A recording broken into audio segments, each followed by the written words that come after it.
सुरुवातीलाच ही बातमी आपण बघतोय कारण अवघ्या देशासाठी अत्यंत महत्त्वाची आणि सर्वसामान्यांची चिंता वाढवणारी ही बातमी आहे। पश्चिम आशियातल्या युद्धामुळे उद्भवलेल्या परिस्थितीचे पडसाद भारतासाठी अधिक चिंताजनक ठरणार आहेत आणि पंतप्रधान मोदींनी त्यामुळे देशवासियांना एक आवाहन केलंय। ही एका मोठ्या संकटाची चाहूल आहे का अशी चर्चा या निमित्ताने सुरू झाली आहे। यावरून जोरदार राजकारण पेटलेलं आहे। पंतप्रधान मोदींचा हा उपदेश नव्हे तर नाकर्तेपणाचा पुरावा आहे असा घणाघात राहुल गांधींनी केलाय। तर पुढील वर्षभर देशवासियांनी सोनं खरेदी करू नये तसंच पेट्रोल डिझेलचा वापरही कमीत कमी करावा असं आवाहनही त्यांनी केलंय। परकीय चलनाला मिळणारी चालना थांबवण्याच्या दृष्टीने पंतप्रधानांनी हे आवाहन केलं। हैदराबादमधील एका जाहीर सभेतनं मोदींनी जागतिक संकट आणि भारताची भूमिका याबद्दल सविस्तरपणे मतं मांडली आहेत आणि जनतेला त्यांनी आवाहन केलं।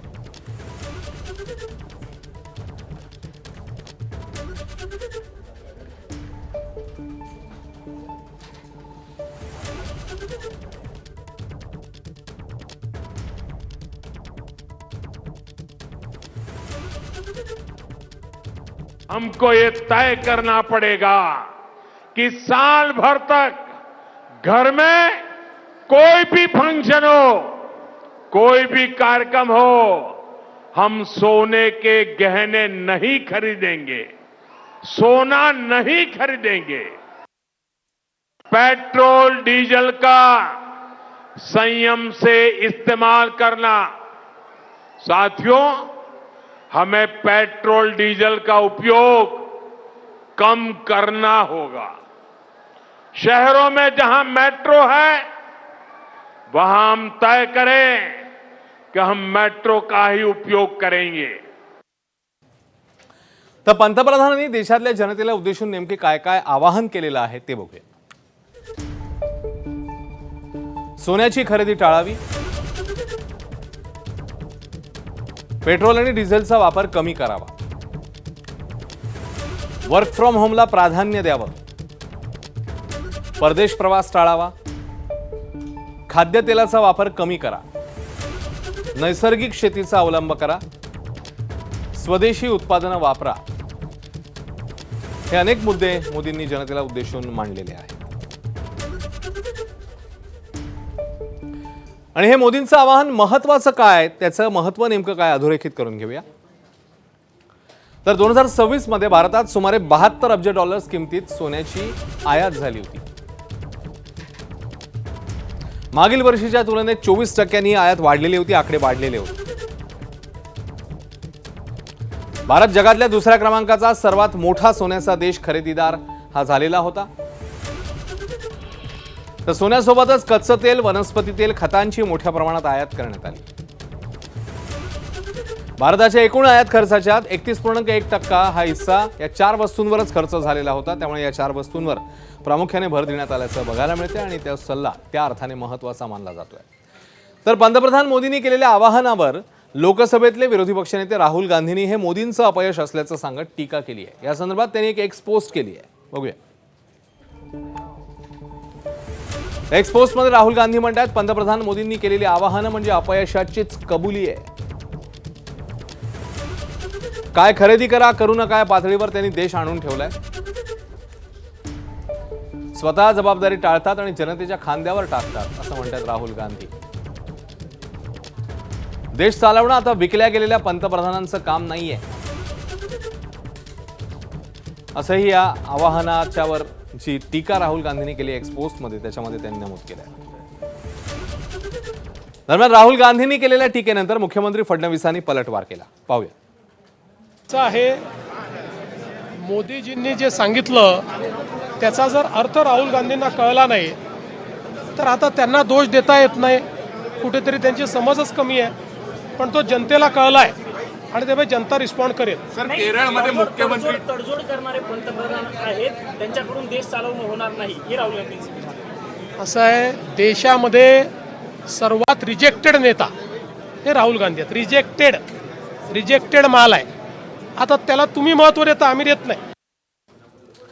दरम्यान पंतप्रधान मोदींच्या आवाहनानंतर रोहित पवार यांनीही काही खोचक सवाल विचारलेत। मंत्र्यांच्या ताफ्यातल्या गाड्या कमी करणार का असा सवाल त्यांनी उपस्थित केला। तर चंद्रशेखर बावनकुळेंनीही प्रतिक्रिया दिली आहे। आपणच स्वतः येत्या 8 दिवसांमध्ये कुठेतरी विदेश दौऱ्याला जाणार आहात. मग त्यासाठी पण आपण तो दौरा रद्द करणार आहात का? आपल्या पक्षाचे, आपले जिथे जिथे सरकार आहे त्या सगळे मंत्र्यांच्या मागे जे VVIP कॅनवाय चालू राहतो, हाही एक पैशांचा किंवा आपण पेट्रोल डिझेल वाचवण्यासाठी जे आव्हान केलेलं आहे, मग हे ते बंद करणार आहात का तुम्ही? माझी त्या निमित्ताने आपण सगळे जे आमदार खासदार हे सगळे विकत घेण्यासाठी जो लाखो करोडोंचा पैसा आपण खर्च करतायत तोही थांबवावा. जाहिरातींवरती जे लाखो करोडो रुपये आज खर्च होत आहेत तोही कृपया आपण थांबवावा आणि त्यानंतर आपण जनतेला हे सगळे आव्हानं करावेत. आमच्या ताफ्याची काही काळजी करू नका, आम्हाला ताफा नाही दिला चालतं. आम्ही मुख्यमंत्र्यांशी बोलू या विषयावर. पण माननीय प्रधानमंत्री मोदींचे मी महाराष्ट्राच्या जनतेकडनं आभार मानतो. एक चांगला सकारात्मक संदेश महाराष्ट्राच्या जनतेला मिळाला आहे. माननीय पंतप्रधान नरेंद्र मोदींची भूमिका स्वदेशी आहे, ती भूमिका देशाने एक्सेप्ट केली आहे. तर राष्ट्रवादी शरद पवार पक्षाच्या नेत्या रोहिणी खडसेंची ही प्रतिक्रिया होती आणि त्यावर मंत्री बावनकुळे बोलत होते. दरम्यान कान्स फिल्म फेस्टिवलसाठी सांस्कृतिक विभागाचं कुणीही जाणार नसल्याचं सांस्कृतिक मंत्री आशिष शेलार यांनी आता जाहीर केलं आहे. ज्या अपेक्षा, ज्या विनंती, जे आवाहन पंतप्रधानांनी केलंय त्याचं पालन आम्ही सगळ्यांनी करायचं ठरवलंय. मी तर या ठिकाणी आज सांगतोय की आमच्या विभागाकडून त्या ठिकाणी कान फिल्म फेस्टिवलला जाणाऱ्या सर्व अधिकारी माझ्यासहित सगळ्यांनी जाऊ नये हा निर्णय आम्ही घेतलाय. आमचे अधिकारी ज्या वाहनांचा वापर करतात त्यामध्ये EV वाहनं असतील तर त्याचाच वापर करावा. उद्यापासून बहुतांश बैठका या सुद्धा ऑनलाईन किंवा व्हर्च्युअल या पद्धतीने करण्याचा आम्ही निर्णय केलाय. तर राष्ट्रवादी शरद पवार पक्षाचे नेते जितेंद्र आव्हाड आणि ठाकरेंच्या शिवसेनेचे नेते अरविंद सावंत यांनी मोदींच्या आवाहनावरून निशाणा साधला. पाहूया. अर्थव्यवस्था इतकी ढासळली आहे की आपण ह्याच्यातनं सुटू शकत नाही. आपला गळा दाबला जाणार आहे. पेट्रोल डिझेलचे भाव पुढच्या काही दिवसांमध्ये 30 ते 40 रुपयांनी वाढवण्यात येतील. बेंगॉलची निवडणूक झाली, आता सगळं संपलं. आता पुढचे 1-1.5 वर्ष काही निवडणुका नाही आहेत. तोपर्यंत भाव वाढवला चालून जाईल. आपला काय फरक पडतो? जय मोदी की असं म्हणत गाय, म्हशी, बैल यांचा व्यापार एकदम मुबलक करणार आहेत. म्हणजे लोक गाय, म्हशी, घोडी, गाढव कशावर तरी बसून आपले प्रवास करतील. म्हणजे भारताला अधोगतीकडे नेण्यासाठी हे सरकार काम करत होतं. याचं एक उत्तम उदाहरण आहे. पंतप्रधान जे आव्हान केले ना ते खरं तर कीव येणार आहे. हास्यास्पद नाही म्हणणार, कीव येते तुमची की तुम्हाला हे सगळं उशिरा सुचतं, जगाला केव्हा सुचलेलं असतं. मला मतदारांना आव्हान करायचं आहे, तुम्हाला कधी डोळ्यासमोर प्रकाश पडणार आहे? देव देव करताना तो देव तुम्हाला सद्बुद्धी देत नाही का? तो देव तुम्हाला दाखवत नाही का प्रकाश आणि अंधार? तो देव तुम्हाला दाखवत नाही का? काल पर्यंत सिलेंडरचा भाव एवढा होता, निवडणूक संपतात दुसऱ्याशी 993 रुपयांनी वाढला. नाही कळत तुम्हाला? कोणाच्या मागे जातोय आपण? मृगजळाच्या मागे धावतोय सगळेजण आपण. तर मोदींनी जनतेला दिलेल्या सल्ल्यानंतर लोकांनी सत्ताधाऱ्यांना लक्ष करत सगळे सल्ले आम्हालाच का असा सवाल उपस्थित केलाय. बघूया लोकांची काय मत आहे. कशाला तिघ जण उद्घाटनाला पाहिजे तिथं? तुम्ही एकदा आपण उद्घाटन करा ना. काय कुठे कल्याणला चालले, हेलिकॉप्टरनी चालले, इकडे चालले, स्वतः तुम्ही जा. दुसरीकडचे बघा मिनिस्टर कसे झालेले आहेत, ते सायकलवर फिरतात. उगाच नरेंद्र मोदींनी त्याचे सर्व कॉन्टॅक्ट वापरून की पेट्रोलचे भाव कमी केले पाहिजे. फालतूगिरी आहे ती. पहिल्या मंत्र्यांच्या गाड्या बंद करायला सांगा. स्वतः किती एकाच्या पाठी 10 गाड्या चालतात. लाज नाही वाटत का मंत्री लोकांना? आम्ही म्हातारी माणसं तिकडे जायचं, मेट्रोमध्ये चढ खाली जायचं आणि स्वतः ACच्या गाड्यातून फिरणार आहे मंत्री लोक. सगळे हप्ते बंद करा. सगळ्यात बेस्ट सगळ्या खासदार मंत्र्यांना एक स्पेशल बस करा, मर्सिडीज, त्यांच्यामधून सगळ्यांना जाऊन दे. सगळ्यांच्या गाड्या बंद झाल्या पाहिजेत.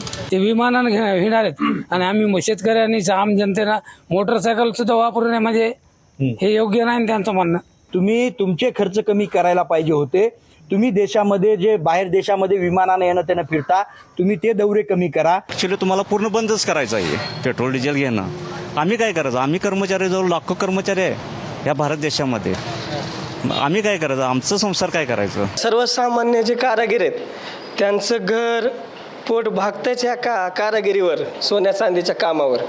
मग अशानं जर समजा ग्राहकावर जर परिणाम झाला ह्या गोष्टीचा, तर मग त्यांचे घरदार कसे चालणार?